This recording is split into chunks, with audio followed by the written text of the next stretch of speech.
శ్రీ గురుభ్యో నమ. గురు బ్రహ్మ గురు విష్ణు గురుదేవ మహేశ్వర గురు సాక్షాత్ పరబ్రహ్మ తస్మై శ్రీ గురవే నమ. వీడియో పార్ట్ 2 ఎపిసోడ్ 54 క్రితం దాంట్లో చెప్పుకున్నాము. 54 అయింది. ఇప్పుడు నెక్స్ట్ ఎపిసోడ్ 55 ఎపిసోడ్ 55 చెప్పుకోవాలి. 54లో ఏం చెప్పుకున్నామంటే ఆ అవ్వయ్యారు, ఆ బిడ్డ పెళ్ళయ్యారు అని చెప్పుకున్నాం. కర్మమార్గం. ఇప్పుడు నెక్స్ట్ టాపిక్లో కర్మమార్గం. ఎన్నో విధమైన కర్మానుష్ఠానాల గురించి అప్పుడప్పుడు నేను చెప్తూ ఉంటాను. ఇవన్నీ మనం ఇతరుల కోసం చేస్తున్నట్టు కనిపించను, అవన్నీ మన క్షేమం కోసమే.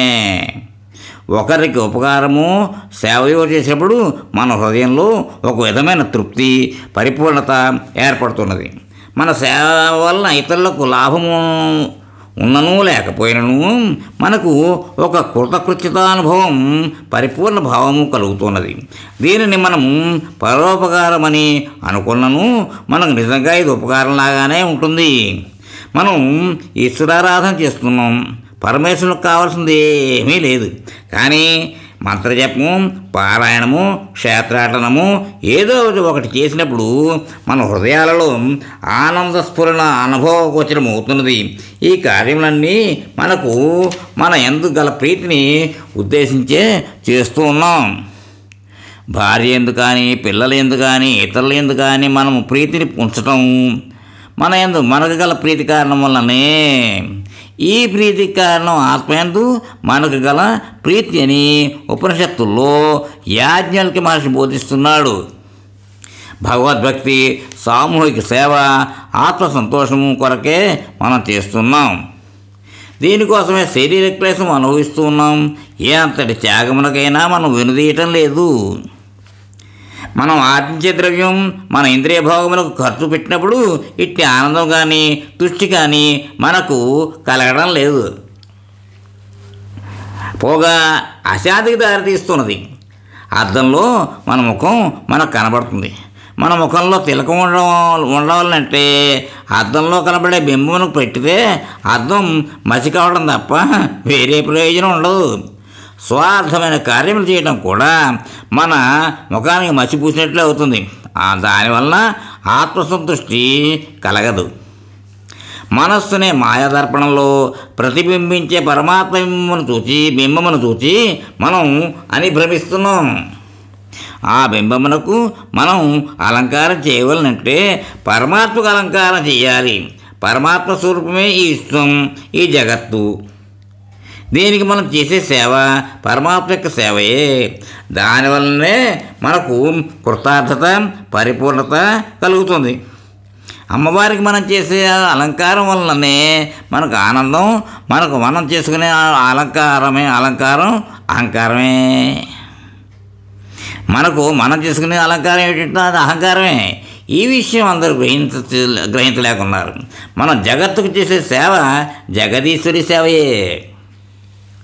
మీరు లెక్కలేనన్ని పూలమాల తెచ్చి నాకు సమర్పిస్తూ ఉన్నారు. మీకంటే నేను చాలా అధికుండని మీ భావం.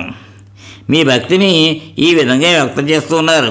ఇక్కడ అర్పిస్తేనే కానీ అలంకారం కాదని మీ ఉద్దేశం.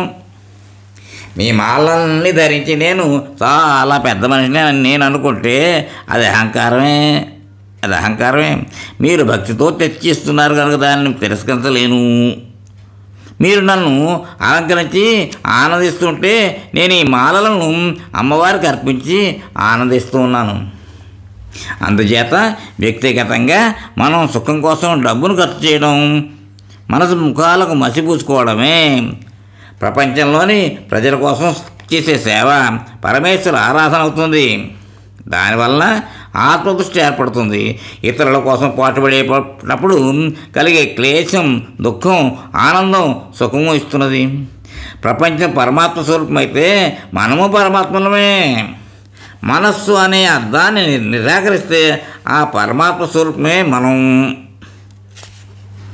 అన్న జ్ఞానం అనుభవంలోకి వస్తుంది. అదే ధ్యానం. మనం చేసే కర్మలన్నీ ఈ జ్ఞాన స్థితిలోనికి పోయేటట్లు చేసి నైష్కర్మ్య స్థితిలో అంతం కావాలి. నేను చెప్పే అనుష్ఠానముల పర్యవసానం ఆ ధ్యాన స్థితియే. ఎన్ని కార్యములు మనం చేసినా అవి మనకు తాత్కాలికంగా సుఖం కలిగించినా సుషుప్తిలో మనకు కలిగే శాంతిని మాత్రం కలిగించలేకుండా ఉన్నవి. ఒక్కరోజు నిద్రపోకపోతే ఎంత బాధగా ఉంటుంది. నిద్రలో అంత సుఖం ఉన్నదన్నమాట. అందుచేత ఏ కార్యము చేయకుండా ఊరగా కూర్చోవడమే పరమసౌఖ్యమని తేలుతున్నది. అట్లు ఏ కార్యము లేక మన ఉనికిలో పరమాత్మ స్వరూపమును అణిగి ఉండటమే ధ్యానం. నిద్రపోయేటప్పుడు మనకు సుఖంగా ఉన్నామన్న విషయం కూడా గుర్తుకురాదు. నిద్ర నుంచి మేలుకున్న పిదప ఆ సుఖ విషయం అయిన బోధ ఏర్పడుతుంది. అట్లాగాక పరమాత్మ స్వరూపముగా నేను ఉన్నాను అన్న ప్రజ్ఞతో శాంతితో ఉండటమే ధ్యాన యోగంలో చరమస్థితి, అదే సమాధి. ఇట్లు ఆంతర్యమున ఏ కార్యము లేనట్లు మనకు అలవాటైపోతే బయట ఎన్ని పనులు చేసినా మన శాంతికి భంగం అంటూ ఉండదు. దక్షిణామూర్తి శాంతస్థితి పూర్ణ ప్రజ్ఞతో ఆనందస్థితి. అది సుషుప్తిలో మనస్సు అణిగిన స్థితి వంటిది కాదు. సుషుప్తిలో మన మనస్సు మన స్వాధీనంలో లేదు, అది తానుగా అణిగిపోతుంది. నిద్ర లేచినప్పుడు కూడా మన ప్రమేయం లేకుండానే తానుగా మరలా వస్తుంది.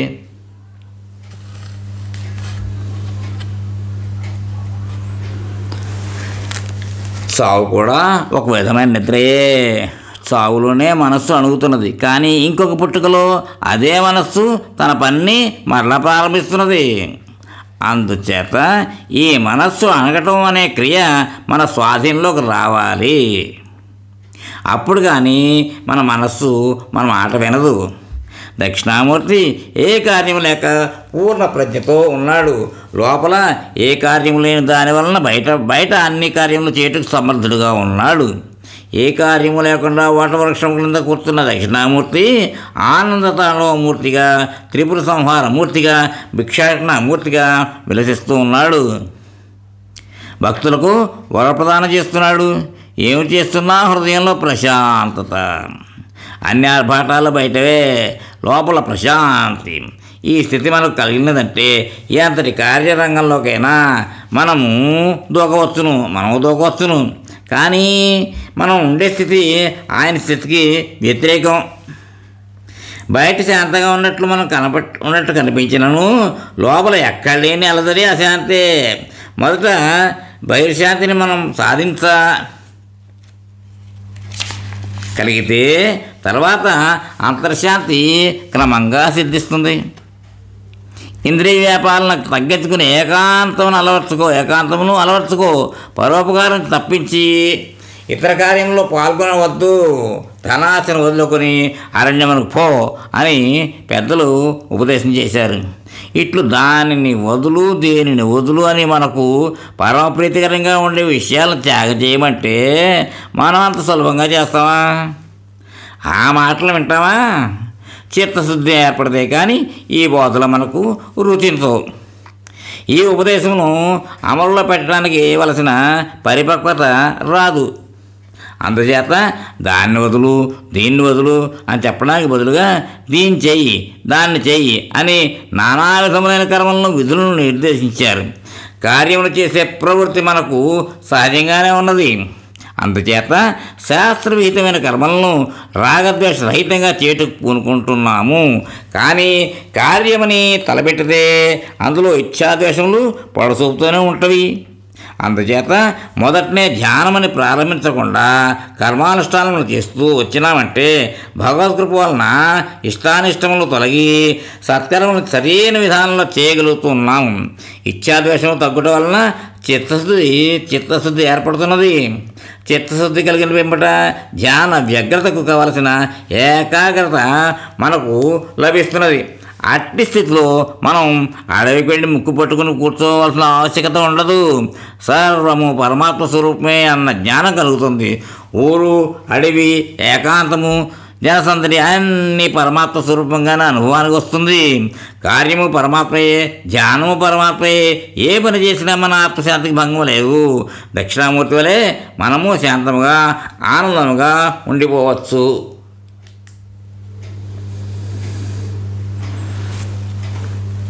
గీతలో భగవంతుడు అర్జునుడికి స్వధర్మ పరిపాలన చేయమని బోధిస్తున్నాడు. అనగా యుద్ధం చేయమంటున్నాడు. ఏ కార్యం చేయకుండా ధ్యానం చేయమని చెప్పినాడు. ఎల్లకాలము ధ్యానం ఇష్టంలో ఉంటున్న జనకాది మా రాజర్షులు లోకక్షేమ మార్గం ఎప్పుడు కర్మ చేస్తూనే వచ్చారు.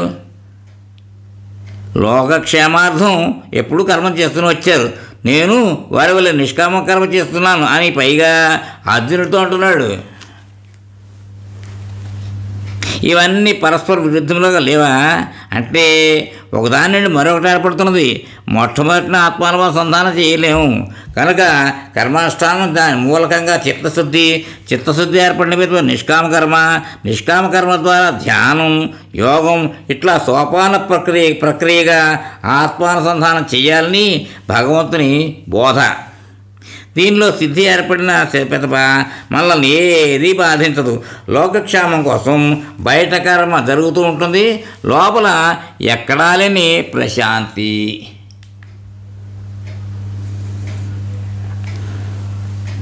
చివరకు లోకమంతా మాయ, పరమాత్మ ఒక్కటే సత్యము అన్న బోధ కలుగుతుంది.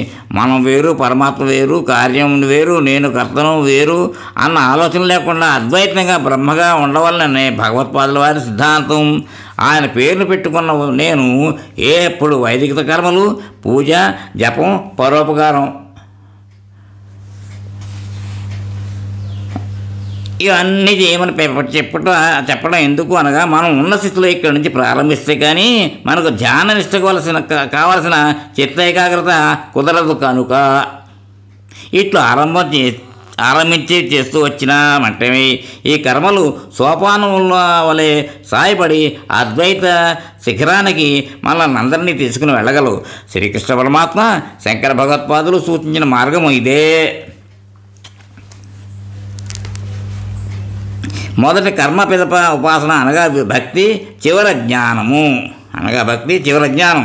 ఇట్లు క్రమంగా శ్రద్ధతో, భక్తితో, విశ్వాసంతో విహిత కర్మలను చేస్తూ వచ్చినామంటే దానికి తగిన పక్వత కలిగి ఆత్మధ్యానమునకు అలవాటు పడి కర్మలలో ప్రవృత్తులము అయినప్పటికీ చిత్తము చెదరని స్థితి మనకు ఏర్పడుతుంది. అలజడి అన్న మాట లెక్క మందస్మితం స్ఫురితముగ్ధ ముఖారవిందం అని ఆచార్యపాదులు వర్ణించిన దక్షిణామూర్తిని, ఆనందమూర్తిని మనం ప్రతిరోజు స్మరిస్తూ వచ్చినామంటే ఆత్మధ్యాన స్థితికి సులభంగా వెళ్ళగలం. ఈ ఎపిసోడ్కి ఇక్కడతో విశ్రాంతి ఇద్దాం, తర్వాత కంటిన్యూ చేద్దాం. స్వస్తి. మోహన్వాణి తెలుగు పాడ్కాస్ట్ వింటున్న శ్రోతలందరికీ హృదయపూర్వక ధన్యవాదాలు. వినండి, వినిపించండి, వింటూనే ఉండండి. మోహన్వాణి తెలుగు పాడ్కాస్ట్ మీరు వింటున్నారు. మోహన్వాణి మా కార్యక్రమాలు మీకు నచ్చితే ఇప్పటివరకు మా ఛానల్కి సబ్స్క్రైబ్ చేసుకోకపోతే వెంటనే ఈ క్షణమే సబ్స్క్రైబ్ చేసుకుని ఆ పక్కనుండే బెల్ బటన్ని మ్రోగించి అందరికీ షేర్ చేసి మీ విలువైన కామెంట్ను కూడా చేసి మమ్మల్ని ప్రోత్సహిస్తారని కోరుతున్నాను.